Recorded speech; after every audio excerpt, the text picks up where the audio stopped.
Muy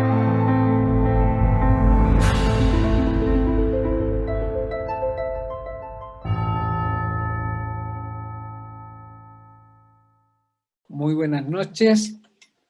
Aquí estamos en un nuevo encuentro del coloquio Filosofía, Música y Sociedad, que hemos titulado en estas dos sesiones, esta y la que viene, bajo el subtítulo de Sinfónico, ya que tenemos invitados a dos músicos que han hecho como una carrera de intérpretes, ¿no?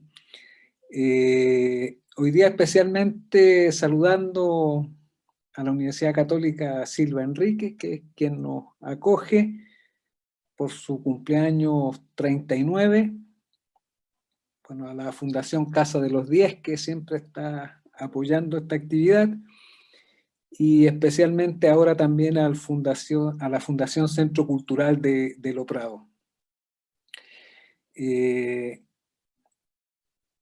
Bueno, esta actividad surge desde el Instituto de Filosofía Juvenal II, e invitamos también a la Escuela de Trabajo Social, y por cierto también es respaldado por el programa de estudiantes con las culturas, la cultura viva, viva la cultura, de la Dirección de Vinculación con el Medio de la Universidad Católica Silva Enríquez.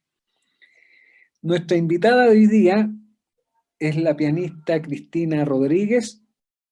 Ella se formó en la Escuela de Música de la Universidad Mayor como intérprete y como licenciada.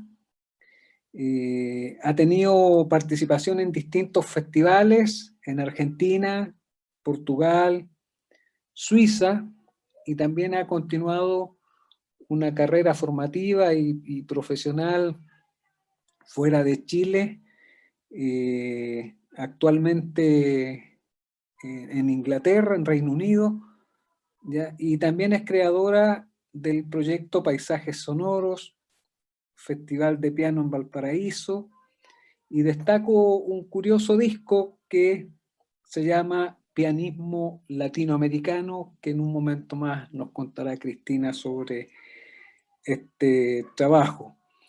Muy buenas tardes, Cristina, muy buenas noches, bienvenida a este encuentro que va desde la reflexión al sonido que palpita. Muchas gracias por haber aceptado la invitación. No, muchas gracias a ustedes por invitarme, y buenas noches también para ti. Buenas tardes.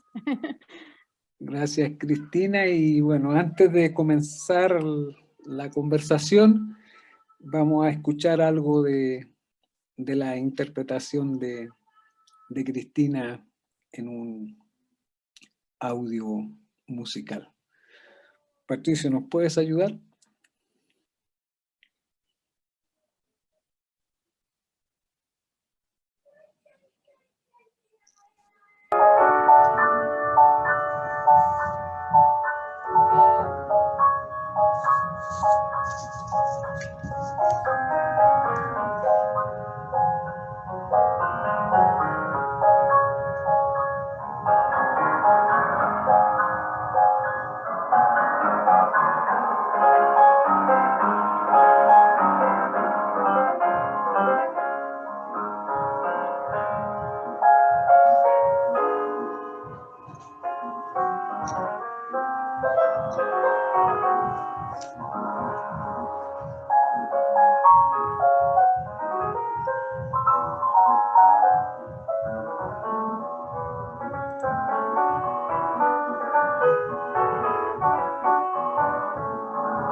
ahí Cristina nos interpretaba esta composición de Vicente Bianchi, que es premio nacional, ¿no?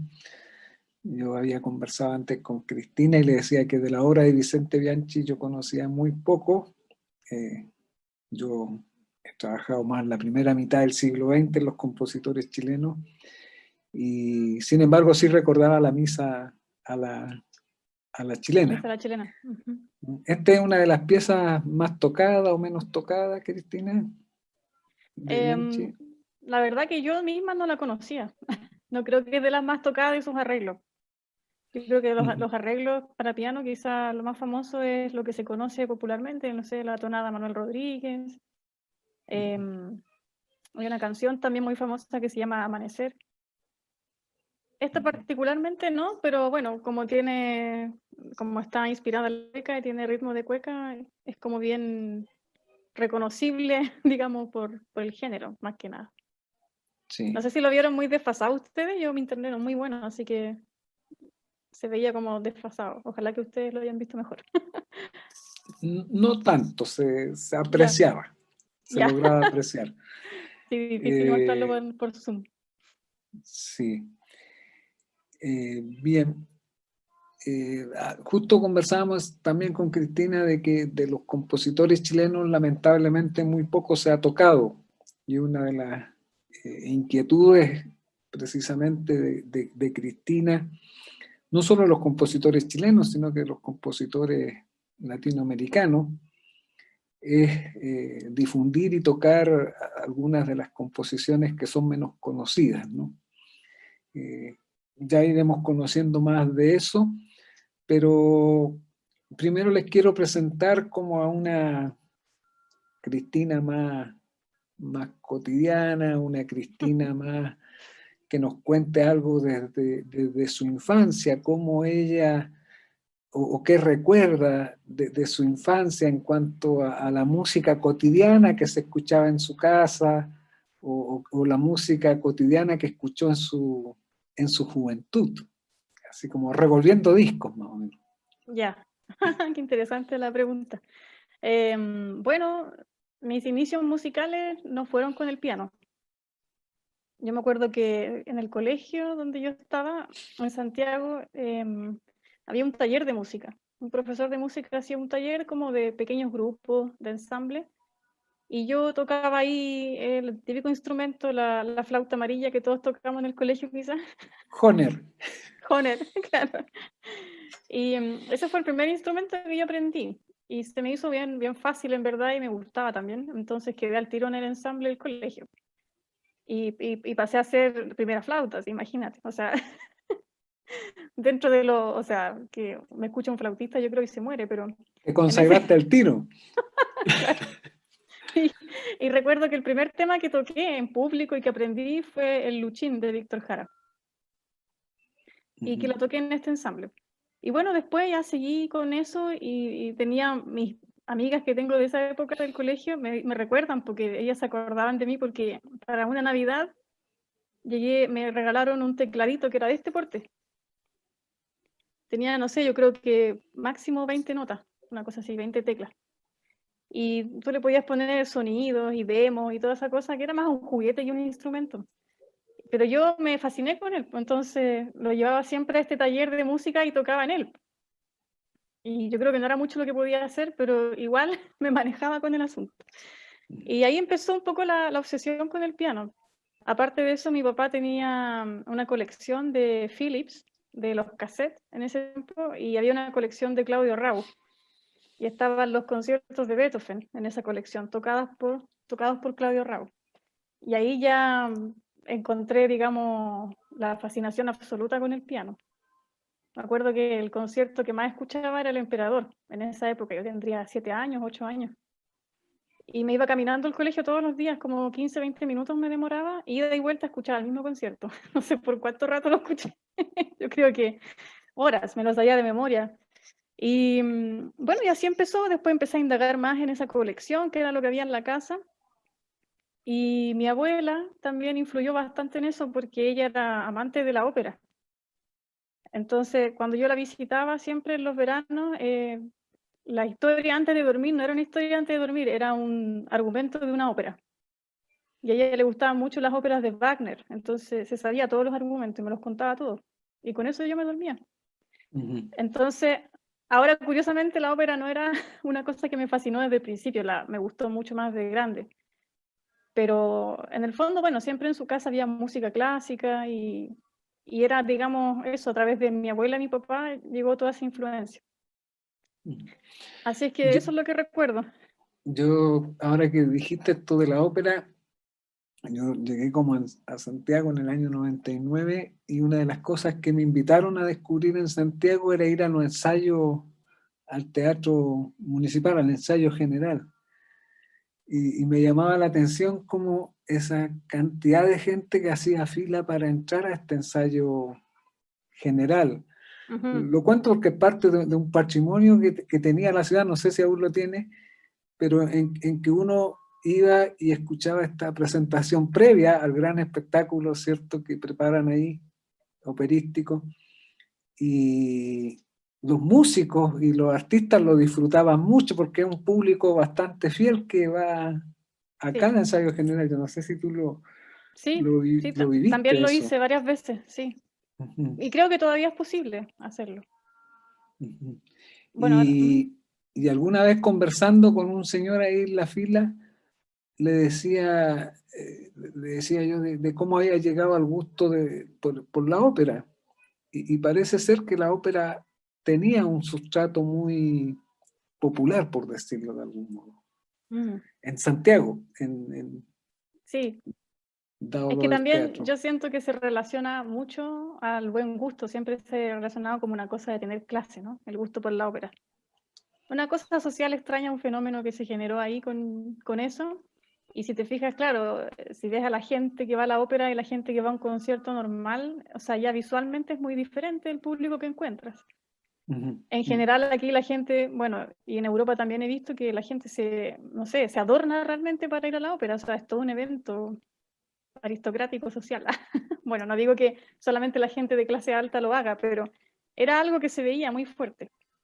Y más que gente joven, ahora, bueno, está más mezclado.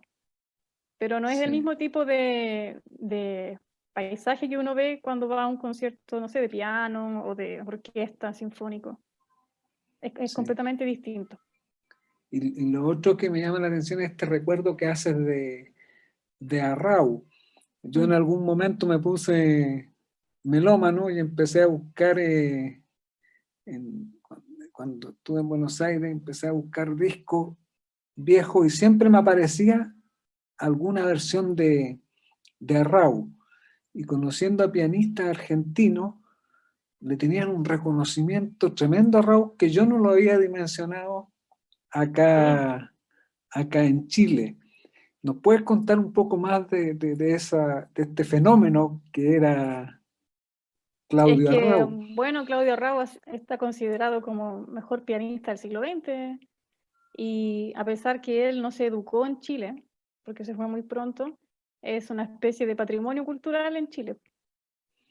Ujú, Y aunque, claro, o sea, vino pocas veces, no sé si pocas o muchas veces, no recuerdo ya, pero eh, bueno, el hecho de que sea chileno, aunque no se haya formado en Chile y quizás él mismo no se sintiera muy chileno, igual era una gran cosa que ese gran pianista, ese genio de la música, hubiese salido de aquí.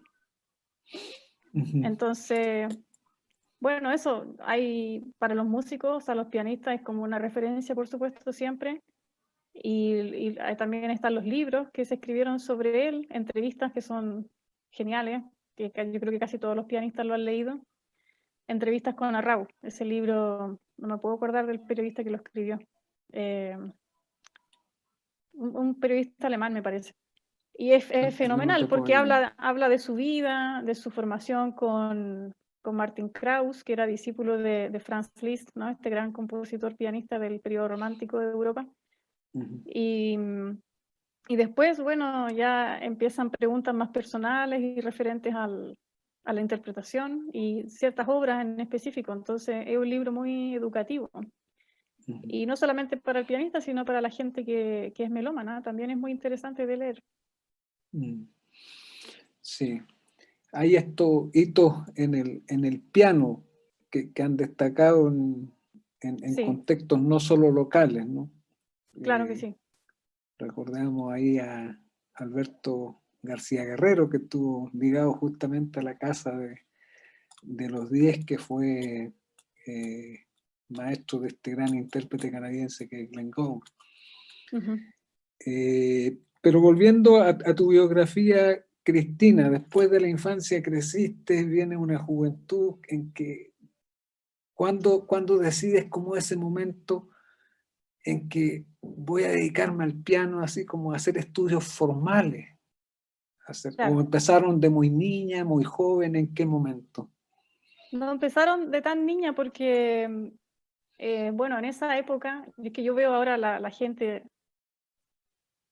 son diferentes las generaciones, entonces ahora hay mucho más acceso a una educación formal en el piano que la que había cuando yo estudié. Entonces, yo de hecho, el profesor que me enseñaba piano no era un pianista profesional, era una persona que sabía de piano bastante, trabajaba en un liceo, digamos, experimental, el liceo experimental artístico. Ahí estudiaba yo, pero por las tardes, porque en el día iba a un colegio normal, también era quizás un poco impensable que los papás te pusieran en un colegio netamente artístico en esa época, era como algo extraño y no había tanta información al respecto tampoco. Entonces, ahí empecé mis estudios, recién como a los 12 años. O sea, antes de eso yo tocaba un poco jugaba con los pianos y todo, pero no tenía tantos conocimientos al respecto. Y ahí ya empezó de corrido la cosa, hasta que salí del colegio y decidí estudiar medicina. Pero finalmente aborté misión al año, porque la verdad que echaba mucho de menos la música en mi vida. Así es que ahí decidí ingresar al conservatorio. Y de ahí ya no paré más. Después que hice toda la... Bueno, igual fue una decisión que me costó, la verdad, porque siempre, bueno, en ese tiempo más que ahora había mucho prejuicio, muchos mitos, digamos, así, ideas fijas o cosas que no son reales al respecto de lo que es estudiar música y ser músico y las típicas cosas, porque no vas a tener trabajo, vas a pasar hambre y cosas así. La bohemia. La bohemia, claro, cosas de ese estilo. Pero bueno, yo sentí que tenía que ser fiel a mí misma.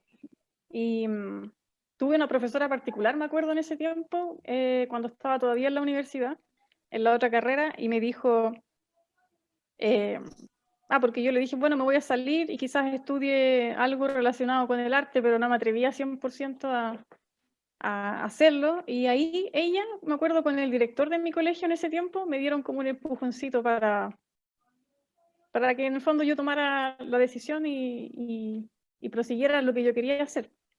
Así que como que ellos dos me influenciaron en ese tiempo y así fue, así lo hice y la verdad que no me arrepentí nunca hasta el día de hoy. Así es que, no, y pasan cosas curiosas, porque me acuerdo que dos colegas de la universidad en ese tiempo, con los que yo hacía todos los trabajos y íbamos a las clases, éramos como los partners de estudio, los dos eran amantes del piano. Entonces, en verdad, como que me patearon afuera de la facultad, así como me sacaron, digamos, así. Me tomaron y me dejaban afuera. Vaya a hacer lo que tiene que hacer. Así que, así que nada, así fueron las cosas. Ya. Y de ahí, y Oh, sí, curiosamente, después que terminé la universidad, curiosamente fui a eh, a estudiar con otra profesora que fue alumna de Claudio Raúl. Fue su único profesor, digamos. Así es que fue todo muy, muy loco. O sea, nunca pensé que iba a tener la posibilidad de estudiar con alguien así. Así que sí, ha estado como llena de coincidencias el camino que en el fondo a uno le hacen ver que esto es lo que había que hacer. sí. Y en ese momento de tu vida, ¿cuáles son de nuevo sigamos como revolviendo discos, que Ujú. digamos en la formación más clásica, qué autores eran los que te cautivaban? Y por otro lado, como joven de ese momento, ¿cuál era la música popular que te daba vuelta en la Sí, cabeza? sí, es curioso eso porque me gusta mucho la música popular, a pesar de mi formación clásica en la música. Y de hecho yo creo que escucho más o no sé si más, pero por lo menos mitad y mitad música popular y música clásica, algo que no es tan común. Pero bueno, y de los compositores clásicos, yo creo que siempre de pequeña uno de mis favoritos era Beethoven. Y también, bueno, de chica leía biografías de él y me encantaba, digamos, o sea, me llamaba mucho la atención como personalidad, sobre todo. Y eso reflejado en su música me parecía algo genial, interesante. Quizás yo me identificaba un poco con él porque esa cosa como disruptiva que tenía, un poco rebelde o quizás como original, ¿no? En muchas cosas, me hacía como entrar en un feeling especial. Y después, bueno, es que en general son tantos los compositores que a uno le gustan que es difícil definirse por uno, pero yo creo que hay momentos en la vida en que uno se inclina más por uno o por el otro, dependiendo del proceso de la evolución de uno como artista, creo yo. Eh, Porque he pasado por distintas fases y a pesar que uno tiene que estudiar, cuando está estudiando formalmente hay que estudiar de todo, digamos, eh, siempre en algún momento uno se tira más hacia alguno y hace más obras de ese y después te va hacia otro y haces más obras de eso, o sea, como que vas alternando quizás entre los gustos dependiendo del momento. Pero sí, digamos que los románticos y los clásicos románticos, digamos, y modernos es como lo que más a mí me gusta. ¿Y de lo popular? Y de lo popular, claro, De esa también. época, ¿no? De esa época, como De de esa la... época, bueno, en mi casa se escuchaba mucho jazz. Mi papá era bien fanático del jazz y mi mamá también. Entonces, había de todo un poco de jazz, así como gospel, cosas antiguas, desde, no sé, por ejemplo, Richards, Buddy Richards, Ray Charles, Keith Jarrett, por ejemplo, Pat Metheny. De todo un poco, una mezcolanza así bien, bien extraña. Y también compositores de música popular, pero más tirada siempre como a lo folclórico. Por ejemplo, yo disfrutaba mucho en mi adolescencia la música popular brasilera, me encantaba. Y de hecho mi primer viaje fue Brasil y fui varias veces y algunas veces estuve meses allá. Y me encantaba el asunto de la música y cómo era la música en las distintas regiones, tanto popular como la base más afro, más autóctona, digamos. Y bueno, me pasé mucho tiempo escuchando todos estos fundadores de la música popular brasilera y el bossa nova, como Tom Jobim, por ejemplo, que hasta el día de hoy me fascina. Eh, y otros más disruptivos también, como Egberto Gismonti, no sé si lo conoces, un tipo que Pero, es espectacular. pero en ese momento ya como un poco estudiando Claro, estas claro. bases musicales, Sí, como estudiando y investigando. como investigando y también probando, tratando de aprender algo de eso, porque me parece que es una gran falencia en la música que uno no tenga, digamos, acceso a ese tipo de educación más binaria, por así decirlo. En el sentido de una gran deuda que siento yo que tenemos los músicos clásicos es, por ejemplo, todo lo que es relacionado al tema más dúctil con el instrumento, como la improvisación, eh, como una cosa más libre, digamos. O sea, es muy bueno lo que a uno le enseñan en la interpretación y cómo, digamos, desarrollar tu técnica, llevarla a un gran alto nivel, cosa de poder tocar casi todo lo que uno quiera, pero falta quizás, o sea, el nivel de creatividad es diferente, el de un músico clásico y de un músico popular. Entonces sería interesante tener un poco de los dos. Y bueno, esa es una de las cosas que quiero desarrollar más también conmigo misma. Sí. Destacaba un poco lo de lo popular porque mencionabas hace un rato la interpretación de Luchini y es como una canción que te ha perseguido porque por ahí buscando Me persigue y todavía me tu, emociona cuando la escucho, así tu, me da tus una cosa videos muy... Sí, también la has interpretado. sí, justamente ese era un arreglo de Cirilo Vila que interpretamos con la Carolina Robleros. Ujú. Sí, esa está Sí, disponible en el canal YouTube de sí, está disponible Cristina. ahí. Eh,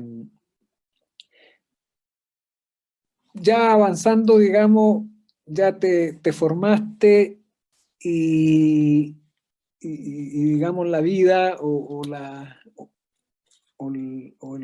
el gusto por esta formación musical te hicieron salir del país. Claro. Y allá te has seguido formando y también has iniciado una trayectoria como formadora. Sí, sí, ¿Nos de puedes todo un contar de poco. eso? Bueno, he hecho de todo un poco, la verdad. He trabajado, bueno, cuando terminé de estudiar, como te decía, estudié con Edith Fischer, que era alumna de Claudio Rau. Con ella tuve, creo que 3 años de estudio de manera privada, digamos, y afuera de la universidad. Y eso fue como un curso de especialización completo, o sea, eso era como un doctorado realmente. Entonces, sí, me pegó fuerte, digamos. Se me abrió un mundo así completo que yo no... Era un nivel de profundización de las cosas que nunca tuve antes, quizás. Es que claro, siempre deja un hito y impacta, digamos, estudiar con una persona así, con una trayectoria como esa y que ha estudiado con gente como esa, como Claudio Rau, por ejemplo. Sí. Todo se mira bajo otro prisma y hay siempre mucha reflexión y profundización en lo que se hace y ella en el fondo me inculcó me marcó, digamos, su mirada y su forma de enseñar y la forma misma en como yo empecé a estudiar y a aprender ya me cambió por completo. Y terminando eso, bueno, la idea era que yo fuera a hacer un posgrado en algún lugar en Europa, porque es como lo que uno espera siempre, ¿no? Cuando uno estudia música, ir a la tradición misma, a la cuna de la tradición. Y bueno, ahí esperando que saliera alguna beca, algún asunto, y finalmente se dio. Así es que fui a estudiar a Inglaterra y también fue una experiencia muy bonita, muy maravillosa, tanto personalmente como en lo académico. Y ya luego de eso, bueno, no tenía tantas ganas de volverme a Chile de inmediato, así es que postulé a varios trabajos y me salió un trabajo en Asia, en el sudeste asiático. Así que terminé ahí como varios meses, 6 meses aproximadamente. Y fue una experiencia de formación muy bonita, porque mi misión era ser subdirectora y profesora de piano de un centro que era un centro musical, que era la segunda escuela de música que se abría en esa ciudad, digamos de música docta, de música más tradicional, porque allí había música, era en Myanmar el lugar, mucha música popular y mucha cultura musical, pero poca cultura de música occidental. Y todos estos países asiáticos están agarrando muy fuerte el tema de la música occidental, o sea, China, Japón van súper adelantados y bueno, ahora hay grandes intérpretes de esas regiones, pero otros países más pobres como Myanmar no tenían esa facilidad, esa ventaja, entonces armó un proyecto ya de esta escuela y la idea era eso, como dar formación a alumnos orientales que quisieran, digamos, seguir una trayectoria más de música tradicional occidental. Y ahí fui a dar, y fue toda una experiencia también loca de vivir en un lugar así, muy constructiva, y tuve muchos alumnos de distintos países orientales y algunos de ellos les fue súper bien. De hecho, todos entraron a estudiar becados a un conservatorio en China, bastante bueno, y ya están siguiendo sus carreras ahí, a punto de terminar, de hecho. Así que fue bien satisfactorio en ese sentido el logro. O sea, en pocos meses los pude ayudar para que se prepararan a rendir esos exámenes y consiguieron sus becas y todo. Y ya luego de eso me tuve que devolver un poco la fuerza porque se me acababa el plazo para volver porque estudié con un programa de becas Chile, entonces tenía un tiempo limitado, digamos, para volver al país y hacer mi retribución supuestamente.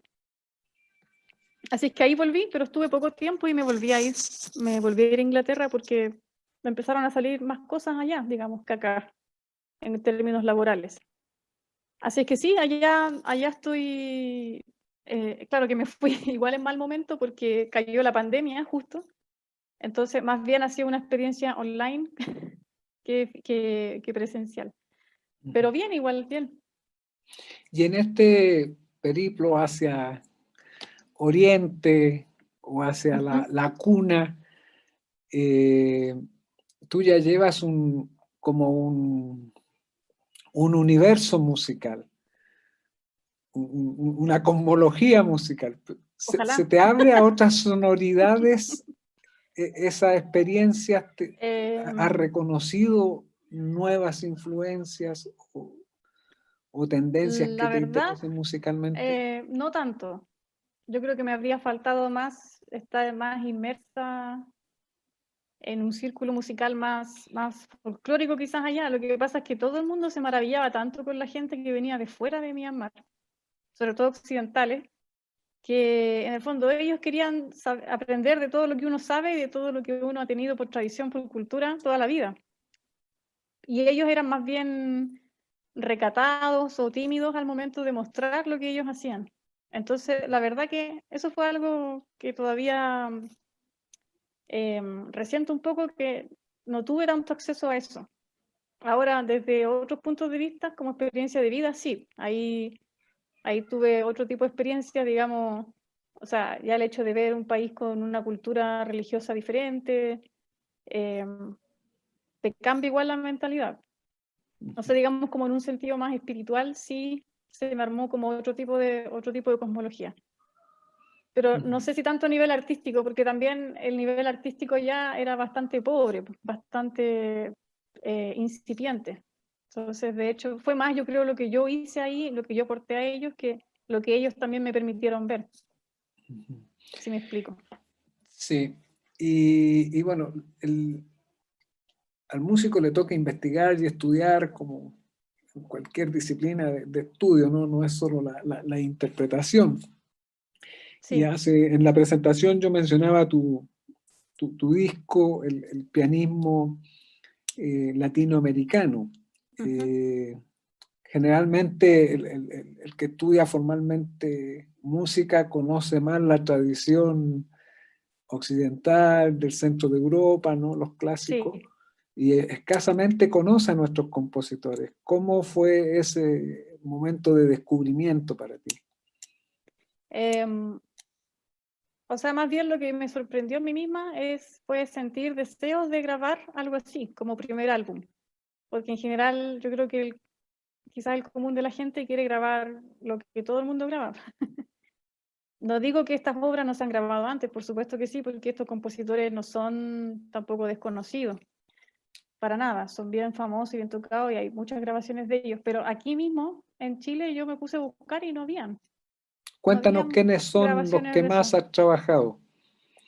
Bueno, los que más trabajé y sigo trabajando eran estos dos grandes, digamos, de América Latina, que eran Alberto Ginastera y Villa-Lobos. Y ahora mi intención era ahí ir añadiendo a esta colección compositores chilenos, pero no tanto los más, digamos, conocidos y que son más antiguos, como, no sé, por Domingo Santa Cruz, Alfonso Lenk, sino más bien dar un espacio a compositores y compositoras de aquí, locales y más contemporáneos. Pero sí me parecía importante también rescatar el trabajo un poco de Vicente Bianchi, porque como te comentaba de antes, me di cuenta que existía solamente una grabación, una interpretación que era la de él mismo, que la grabó siendo ya bastante viejito, y no había nada más, entonces siempre es importante las obras, bueno, es un poco el trabajo del intérprete, como darles una segunda, tercera, cuarta mirada, y siempre van a salir cosas nuevas, se pueden sentir cosas nuevas en la forma en que se tocan. Entonces, eso me parecía interesante volver a rescatarlo, independiente de que la grabación que se haya hecho era la del mismo. Pero por supuesto que se le puede sacar mucho más partido, porque, bueno, él tampoco era un pianista así como quizás con la formación que uno ha tenido, tan profesional, porque su especialidad más bien era la composición y la dirección. Entonces me pareció interesante volver a trabajar sus obras y de hecho me encontré con hartas sorpresas. O sea, sí, era bastante más difícil de lo que se escuchaba. Así es que ha sido un trabajo bien bonito y también que reconecta un poco con las raíces, porque hay mucho color, mucho guiño, mucha sonoridad, que es una sonoridad que es bien chilena, digamos. Entonces es bonito eso. Y bueno, la idea después sería incorporar otros compositores más contemporáneos. Bien, también has estado trabajando, hoy día le toca mucho a los trabajadores de la cultura, por dar algún nombre, ¿no? Trabajar el tema de la gestión y de la autogestión. Sí. Y tú has levantado toda una plataforma en torno a lo que mencionábamos como los paisajes sonoros. Sí. Cuéntanos un poco de este proyecto también. Bueno, Paisajes Sonoros es mi proyecto para hacer un festival de piano en Valparaíso. Un festival como concepto, digamos, formativo y también musical, porque tiene esas dos aristas.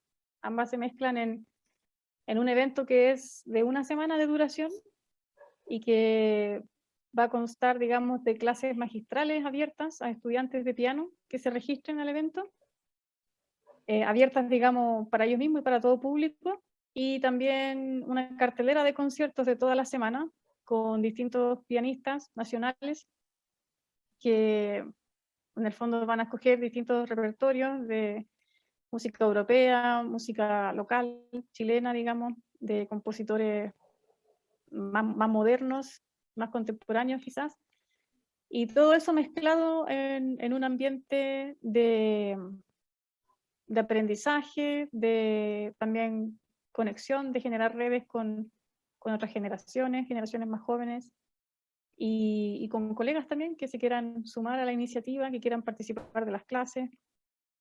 Entonces, bueno, mi idea un poco era replicar la idea de los festivales en los que yo participé en Europa, que son siempre instancias que a uno como estudiante lo marcan bastante, y me parecía, pucha, qué interesante hacer lo mismo aquí.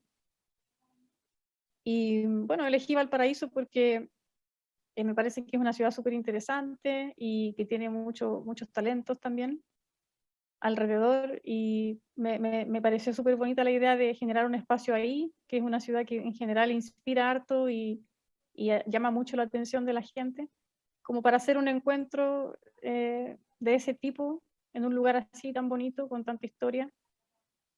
Me pareció súper genial. Así es que Gran centro afortunadamente, cultural Valparaíso. claro, así es que afortunadamente, bueno, la Municipalidad de Valparaíso abrió sus puertas para el proyecto y lo estaríamos realizando en el mes de enero, supuestamente, saliendo todo bien y COVID mediante, por una semana, digamos, después del año nuevo, desde el día 3 de enero que empieza hasta el día sábado de esa semana. Y claro, para darle un poco de vida antes de esto, antes de esta semana de eventos, fue que se me ocurrió organizar esta temporada online, que a lo mejor ya pudiste ver en la web, que también se me ocurrió hacerla porque me pareció que era una buena idea de ayudar a algunos colegas a que ganaran algo de plata en los tiempos de pandemia, porque mucha gente vive solamente de tocar. Y en esto, cuando recién empezó todo este asunto, en pleno desarrollo de la pandemia, mucha gente no tenía nada que hacer y empezó muy fuerte la cosa online. Pero no todo el mundo tiene ganas de organizar ellos mismos no sé, un evento para mostrarse ellos mismos desde su casa. Y entonces se me ocurrió darle esta formalidad de organizar una temporada más bien online, respaldada por el nombre del festival, y en la que ellos pudieran participar y nosotros pudiéramos ayudar en la gestión de vender las entradas y hacer la producción audiovisual, cosa que se mostrara un video bonito de un concierto que la gente pudiera ver y disfrutar desde su casa, y que también generara algunos recursos para estos colegas. Y ya ha resultado súper bien. Ya vamos en el 8º concierto. De hecho, este sábado es el concierto de Edith Fischer, la que fue mi maestra. Y ya después de esto nos quedarían 2 conciertos más y por el momento sería todo.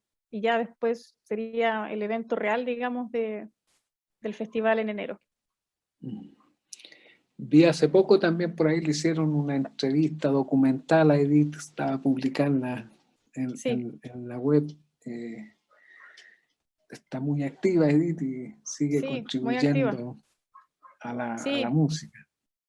sí, la verdad, ella siempre ha sido muy apoyadora en todo y también eh, no lo dudó ni un segundo en sumarse a la iniciativa del festival. Así que no, estamos súper contentos, por supuesto, súper honrados de tenerla a ella participando en el festival y a su marido, que también es un excelente pianista y educador, Jorge Pepi. Así que sí, el festival va a estar totalmente de lujo. Ujú. Sí, ya que mencionabas como esto del tiempo de la pandemia, eh, ha sido un tiempo difícil, ¿no? Como que nos cambió la vida, Sí. hay pronóstico y sensación de crisis. Eh, ¿cómo, cómo ves tú esta nueva vida, y no solo como el artista, sino también como de tu visión, de tu visión personal? ¿Cómo ha sido este cambio de vida? ¿Qué representaciones se te han venido? Mm, o sea, son muchas cosas juntas, yo creo. Bueno, yo creo que todos tenemos esa sensación de crisis grande, como tú dices, de inseguridad, de incertidumbre. Personalmente, como artista, a veces pensar que lo que uno hace no sirve de tanto, porque en verdad siempre eh, en circunstancias como esta, el arte queda siempre al final de la lista. En cuanto al apoyo, a cómo hacerlo resurgir, hay otras prioridades. Sí, claro, por supuesto que hay prioridades quizá que son más fuertes, que la practicidad, digamos, resuelve mucho más que el arte, o al menos esa es la visión moderna. Sin embargo, esta misma cosa que yo he organizado, la temporada online y otras cosas que he hecho yo online, me han demostrado que justamente la gente necesita de esto mucho. O sea, sigue siendo el pan de cada día para muchas personas y es una gran forma de resolver muchos estados de ánimo que la gente tiene en este momento.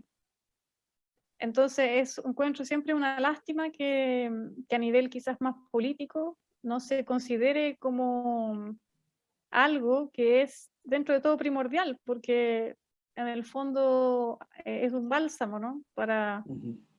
Para las almas y también para la mente, o sea, desde el punto de vista que te relaja, por un lado, te, te hace botar tensión, también te calma ciertas ansiedades o te calma, te transforma, digamos, estados de ánimo.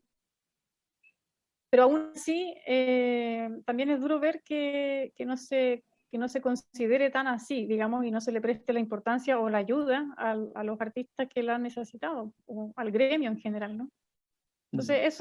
eso ha sido bien fome para mí, personalmente también, porque uno ve que todos están un poco haciendo lo imposible para reactivar la cosa y muchas veces no hay un feedback, una respuesta tan presente, digamos, de quienes deberían darla. Entonces, en ese sentido, yo creo que todos los artistas, incluyéndome, hemos sufrido bastante de sentirnos un poco así, como te decía antes, al final de la lista o con pocas posibilidades de hacer cosas. Mm. Pero en general, bueno, este ha sido un periodo de tiempo que está claramente transformando la forma que tenemos de vivir. Sí. Y no sabría decirte bien, o sea, mis sensaciones hacia el futuro creo que no tengo tantas. Estoy tratando de vivir en este momento en lo que estoy, digamos, y que cada día tenga su afán, como se dice, ¿no? Sí. Hay una recurrente queja, ¿no? a la institucionalidad cultural en Chile, no solo ahora en tiempos de pandemia, sino que cada Ujú. cierto tiempo, ¿cierto? Hay que reeditar un reclamo desde los gestores culturales, de los creadores culturales, artísticos. Eh, pero me quedaba ahora con esta parte que dices tú de que ha aparecido como un reconocimiento a esta necesidad de nutrirse con el arte. Sí. Eh, como que esta renuncia obligada que ha surgido a la sociedad del consumo Mm. le ha llevado a reconocer estas dimensiones, por una parte con lo estético, o también podríamos decir en otros casos con lo espiritual. Sí. Y parece ser que los tiempos de crisis son eso también, una oportunidad, una oportunidad que desafía también a Sí, crear. claro que sí. Yo pienso que los obstáculos son oportunidades. No es como algo que te... O sea, sí, tal cual. No pienso que... Sí, a veces uno lo puede sufrir un poco y puede encontrar dificultad quizás en saber por dónde erosionar ese camino, pero de todas formas son oportunidades, porque en eso que uno trata de erosionar para hacerse un espacio y caber, a través de esa dificultad se encuentran un montón de otras puertas que antes habían estado cerradas, inexploradas, y yo creo que eso nos ha pasado a todos, no solamente a los artistas. Sobre todo cuando aparecen elementos como la solidaridad, Exacto, sí. el reconocimiento. El reconocimiento y como te digo, igual ha sido reconfortante ver que esta temporada online, por ejemplo, del festival ha sido bien acogida y sí, ahí uno se da cuenta que a la gente realmente le importa esto. Yo le contaba a otra persona antes que, bueno, en Inglaterra, cuando estaba todavía en plena pandemia y había muchas restricciones y por supuesto todos los teatros estaban cerrados, se me ocurrió invitar a los vecinos a un concierto un día sábado, que en el fondo yo tocaba desde mi casa con la puerta abierta y esa era mi idea, abrir la puerta en la ventana y que ellos se sentaran afuera. Y finalmente se generó así un entusiasmo tal que al final llegó otro vecino que tenía amplificación, era ingeniero en sonido y armó toda una cosa súper profesional para que se escuchara el concierto por todo el vecindario más o menos. Y fue súper grato porque se llenó realmente, o sea, en la calle habían yo creo que un 40 personas, las que cabían, digamos, con sus sillas y todos felices, yo creo que ya querían repetirlo todas las semanas, una cosa así. Y claro, pues ahí uno se da cuenta que sí, pues algo que realmente importa y que es importante seguir haciéndolo, o sea, también para uno, porque uno se desmotiva con el encierro, con la incertidumbre, y después uno recuerda que, bueno, esto, así como esto es importante para uno, también lo es para otras personas. Entonces, un poco el trabajo que uno tiene que seguir haciendo. Sí, me recordaste el otro encierro que tuvimos antes de la pandemia, Sí, el del estallido y esas imágenes que de repente llegaban de músicos precisamente que estaban en el centro de Santiago, seguramente porque eran como de departamentos, sí, que se ponían a cantar desde su balcón o que se sí, ponían a interpretar en las horas del toque de queda y eso generaba una emoción sí, ha habido muy, mucho de eso. muy grande en la comunidad. También ha sido esta una oportunidad de- de que, de que el arte no solo aparezca como en una escena, sino que aparezca al interior de la comunidad. Exacto. Sí, yo creo que ha ayudado a que se acerquen más a las personas y se baje un poco el artista del podio, por así decir. Que en el fondo, sí, ha acercado de todas formas al artista y la audiencia. Porque además uno también tiene que tocar desde escenarios más simples como el living de tu casa, como en el concierto que mostraron ustedes al principio. Ese concierto fue el segundo concierto de la temporada online de Paisaje Sonoro y lo tuve que grabar desde el living de mi casa, ¿no? Sino, ¿de dónde? O sea, no habían otras opciones. Entonces, es con lo que hay, con el escenario que hay y con los implementos que se tienen en ese momento. Y eso hace también que la gente sienta esto como algo más cercano, más cotidiano. Y no algo a lo que también quizás deben prepararse para asistir o deben entender para asistir, porque ese es como a veces el discurso de la gente con la música académica sobre todo, es que no la entiendo. Entonces, como no la entiendo o me da miedo, digamos, no, por el hecho que no la entiendo, entonces no me acerco a eso, no la experimento. Cuando en verdad es algo que tiene que trabajar netamente con tus afectos. No necesitas primero hacer un trabajo intelectual para experienciarla, ¿no? Es netamente abrirte a la experiencia solamente. Así que Claro. sí, en ese sentido siento que ha servido harto de esto. Ujú. La música tiene un método, tiene una técnica, pero no necesariamente es una ciencia, sino que tiene algo de misterio, de... Claro, claro, es algo misterioso porque muchas veces, o sea, yo por ejemplo, yo misma y seguro a muchos colegas les pasó que a los 6 años yo no entendía nada de lo que sonaba cuando yo escuchaba ese cassette de Raúl. Pero era algo que de cierta forma yo lograba sentir, me producía ciertas sensaciones, ciertas cosas que en el fondo me llamaban la atención. Ujú. Y la primera llegada con la música no es intelectual. Pero mucha gente comete ese error de hablar así, de decir, o de negarse esa posibilidad de experimentar la música porque piensan que es algo que tienen que entender. No importa saber el número de catálogo de la obra. No importa nada, solamente escuchar y encontrarse con uno mismo en esa experiencia. Sí. Ya que estamos hablando de experiencia, de vida, te voy a desplazar a la pregunta que cuando invito a los músicos a veces se asustan cuando les hago esta invitación a hablar de Ya, ya, filosofía. ya sé para dónde va la cosa, sí.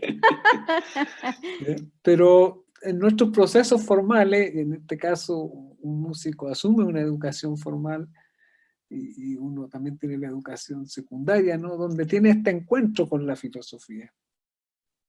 filosofía más formal. Tú me puedes decir, no quiero hablar de esto y no hablamos de esto, pero si quieres recordar un poco tu experiencia con voy a la intentar filosofía defenderme. formal, más No me, bien para pon- dejar, para no me dejar pongas notas así.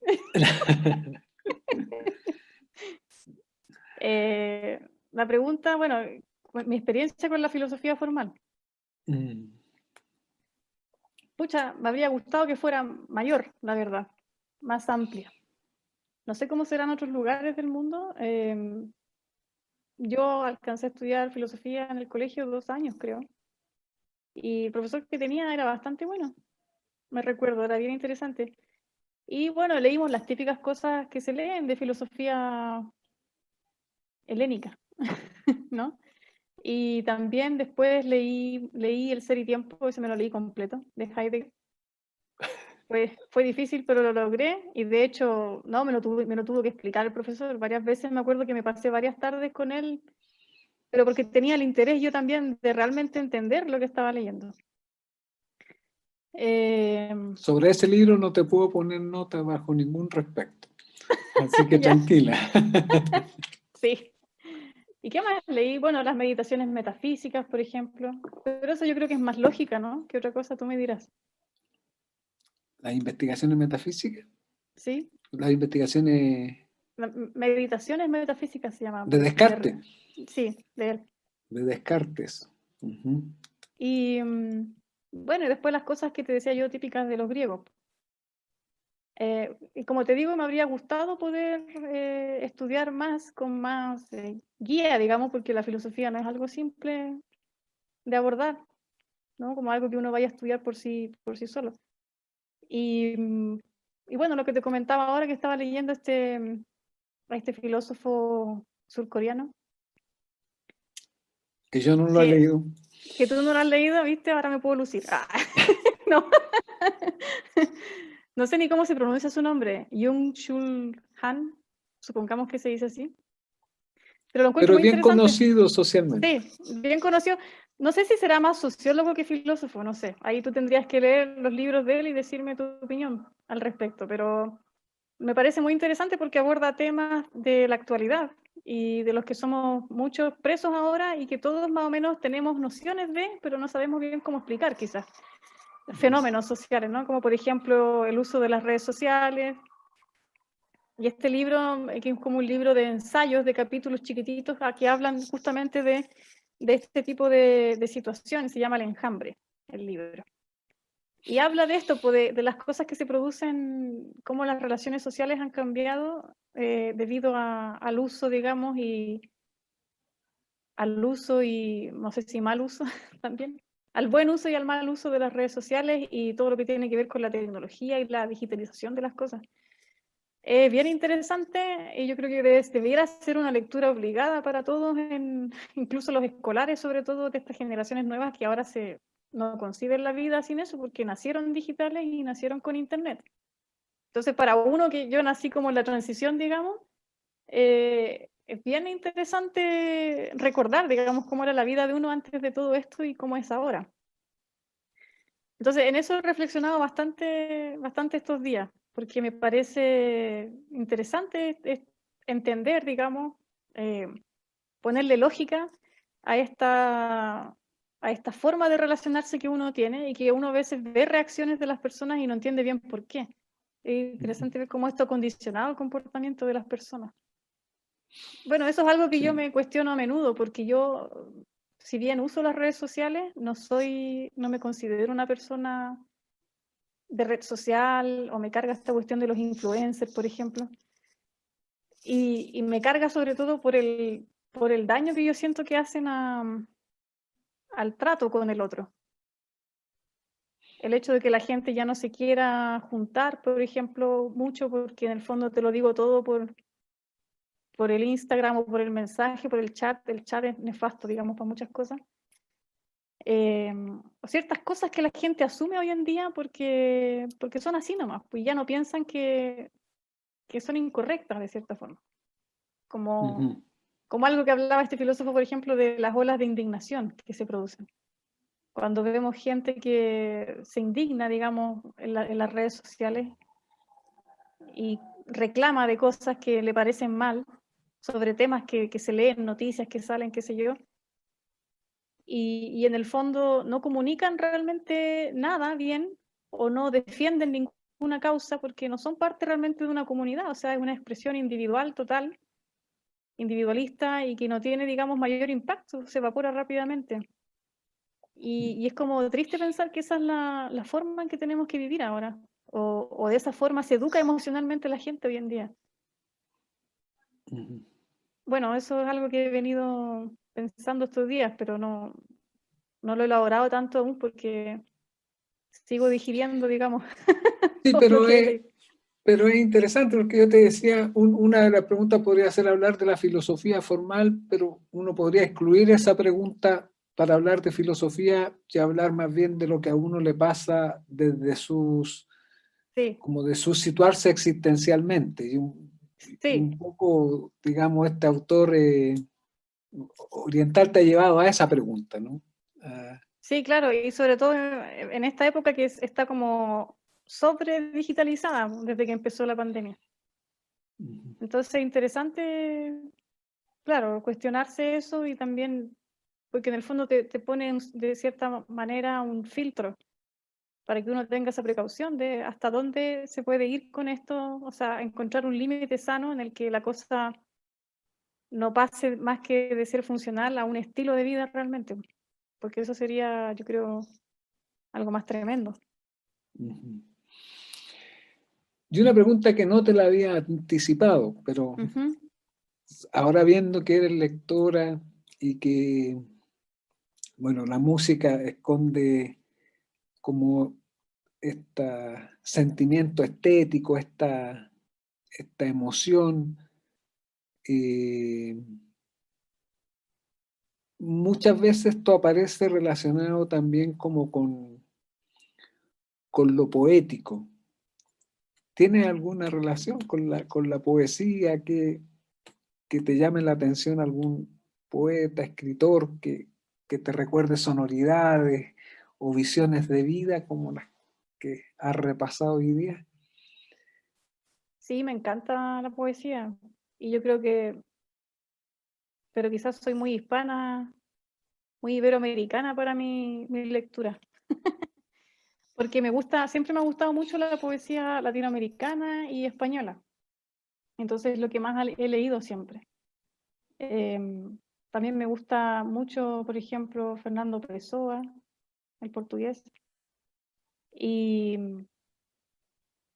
pero me olvidé la que me preguntaste exactamente. No, no, como si hay se te aparecen a ti relaciones, vinculaciones o gusto por alguna escritura poética. Sí, claro, claro que sí. De hecho, ayuda mucho a mí me ayuda mucho por lo menos para el tocar, porque de cierta forma me nutre, digamos, un lenguaje que tiene que ver, que es un lenguaje escrito, es una palabra. De cierta forma alimenta mi imaginación de una forma que puedo después yo traspasar eso a un plano sonoro, si me explico, porque si no es como que se me acaba el material para tocar y no sé bien en qué pensar, no sé bien qué evocar. Entonces, en ese sentido, encuentro que la literatura es súper importante, bueno, para todo el mundo, por supuesto, pero sobre todo para alguien que trabaja en esto como la interpretación.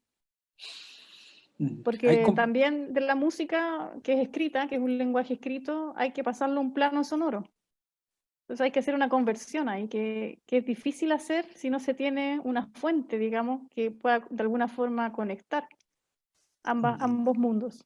Y en eso yo siento sí, que la poesía me ayuda bastante. sí. Yo no sé si pasa tanto en otros lugares, pero en Chile pasa mucho esa relación de la música con la poesía. Y no solo en los músicos populares, por ejemplo, hace un rato mencionabas tú a Alfonso Leng, que Mm, fue miembro de esta Casa de los 10 que hoy nos sí, acoge y que tenía una relación especial con el escritor Pedro Prado, y sí, que una de nuestras piezas musicales quizás más tocadas, más reiteradas, creo que está de claro. cumpleaños muy pronto, no sé, de los 100 años, Haber sabido esto antes, te habría mandado un audio tengo justamente un audio de las Doloras, de ¿no? las Doloras, sí. No de todas, pero me parece que de una. Quizás te lo puedo mandar igual, por si quieren tocar eso en vez del... Ah, sí, aquí lo encontré. A ver si Patricio Sí. lo recibe mientras. em, Ahí tenemos una cosa que surge al alero de la Casa de los 10. sí, claro. Es verdad eso que tú dices, yo creo que obedece a un momento también, porque hoy en día, no sé si, bueno, en Europa pasa igual también, ¿no? O sea, hay compositores que trabajaban el lead, por ejemplo, eso es como un poco de lo que tú hablas, de trabajar, digamos, la música y el texto en un conjunto, y que la música en el fondo acompaña esa vocación lingüística y responde a ella. Entonces, lo mismo, sí, lo que fue con las Doloras ha sido muy similar en ese sentido. A ver, lo voy a escribir ahí, Dolora.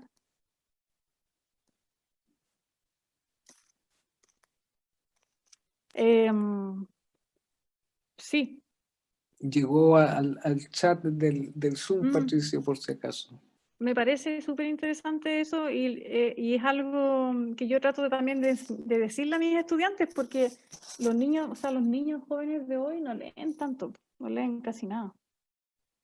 Entonces a veces es difícil explicar ciertas cosas cuando uno enseña música porque muchos de ellos tratan de copiar nomás lo que uno dice o lo que uno hace en el piano y ellos mismos de repente les falta esa fuente, digamos, de material, ¿no? Ese manantial de imaginación por donde fluya, digamos, una forma de conectar lo que están sintiendo, lo que están pensando con lo que quieren hacer, porque muchas veces no tienen ni el vocabulario para describir lo que les produce la obra o lo que sienten ellos con la obra, qué sé yo. Entonces así es difícil. Sí.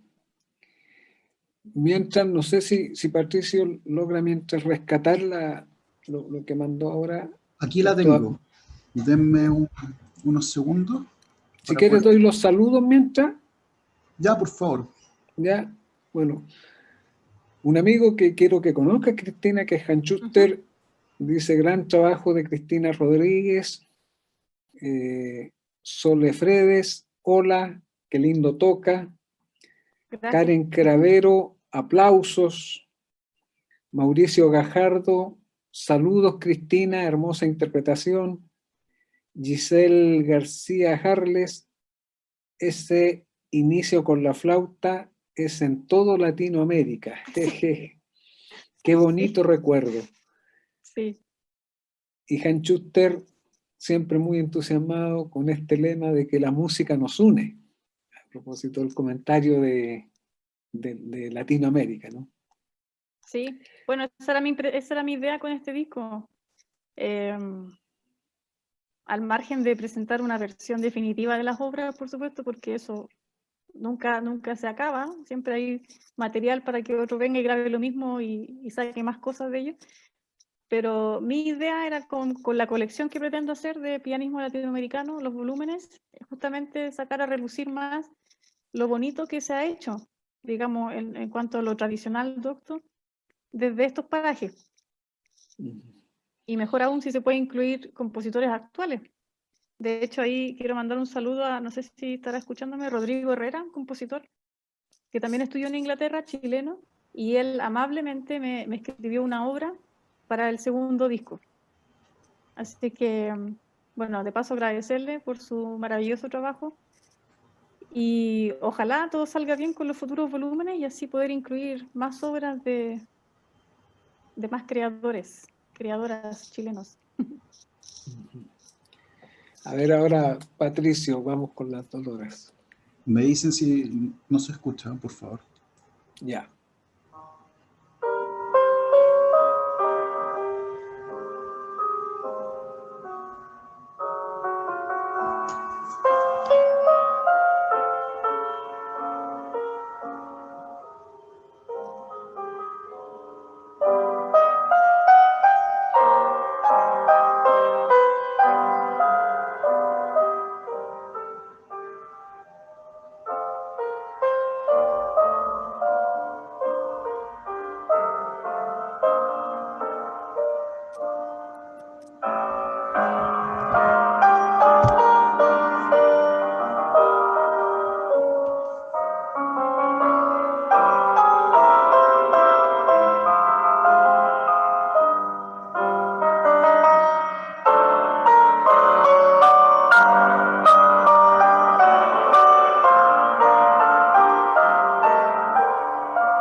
Ahí estaba entonces la segunda Dolora. Alfonso Lenk también compuso con otro escritor de la Casa de los Diez, con Magallanes Múar, pero también tomó poesía europea en sus Lied, a Goethe, sobre todo poetas románticos, Sí. consideraba Alfonso Lenk. Bueno, los textos de las Doloras son muy románticos. De hecho, aquí encontré uno. Ahora que escuchamos la pista, si quieres te lo leo. Ya pues. Una de las acotaciones para estas Doloras, que son 4, ¿no? Dice: a lo largo de la ruta, bajo el cielo ceniciento, busco a un compañero de jornada. Y llega solícito un lánguido recuerdo que el paso del tiempo ha purificado y hecho cristalino. Lo acojo con la más honda emoción y le doy vida con el calor de mi pecho. Revive así, poco a poco, aquella lejana historia, mas como una sierpe que no olvida su veneno, repite paso a paso su distante y cruel hazaña y por fin, una vez más, silba y hiere. Hiere en el mismo sitio antaño elegido. Muerde el reborde de la cruz dejada por una vieja cicatriz. Hinca sus dientes y desgarra y abre nuevamente esa boca de dolor enmudecida. Recuerdo, ampárame. Único compañero de jornada, no hay otros brazos que los tuyos. Entre tus brazos, exangüe, desmayo. Bueno, por algo los textos se llaman, la obra se llaman doloras, ¿no? Son Gracias, distintas Cristina, evocaciones de dolor. por la lectura. Creo que es el próximo año, cuando el centenario de las Doloras, si mal no recuerdo. Va a haber que hacer algo en torno a esta obra clásica del... Seguro, claro. Si estudian, Emblemática. a los estudiantes de piano les toca encontrarse con las Doloras, ¿no? Todos las hacen, todos. Sí, Es un ejercicio recurrente. sí. Bien, Cristina, yo agradezco tu tiempo y que tu generosidad por aceptar esta invitación. Estaremos atentos a tu trabajo y los dejamos invitados sobre todo a lo que va a ser el próximo encuentro, esperamos, ahí en Valparaíso, con paisajes sonoros, y a las próximas grabaciones del pianismo latinoamericano. Ojalá, sí, ojalá sí sea. Muchas gracias por la invitación también y de paso decir a la gente que esté escuchando, si quieren darse una vueltita por la web de Paisajes Sonoros, es www.paisajesonoros.org. Ahí pueden ver más de cerca la actividad que estamos haciendo al respecto. Y muchas gracias también a Patricio por acogernos aquí en la plataforma, que hoy día le dimos especial homenaje a la Casa de los Días. Sí, gracias. Muchas gracias. Muy buenas noches y nos vemos en la próxima sesión de este coloquio Filosofía, Música y Sociedad Sinfónico. Va a estar José Miguel Reyes, contrabajista, solista de la Filarmónica de Santiago. Y después vienen 2 fechas más que hemos titulado Coloquio Filosofía, Música y Sociedad Lírico, en el cual hemos invitado a una soprano que ha trabajado precisamente con Cristina, Sí. Carolina Robleros, el 9 de septiembre, y con otro gran tenor, pero también gran conocedor de la música en Chile, que es Gonzalo Cuadra. Gonzalo Cuadra. El 23 de septiembre. Súper, no me los pierdo. Tanto el 9 como el 23 vamos a cambiar la hora porque viene el cambio horario y va a ser a las 20. ¿Ya? Pero con José Miguel Reyes el próximo jueves a las 19:30 en el mismo canal YouTube de la Fundación Casa de los 10. Estupendo. Muchas gracias y muy buenas noches. Gracias y buenas noches también.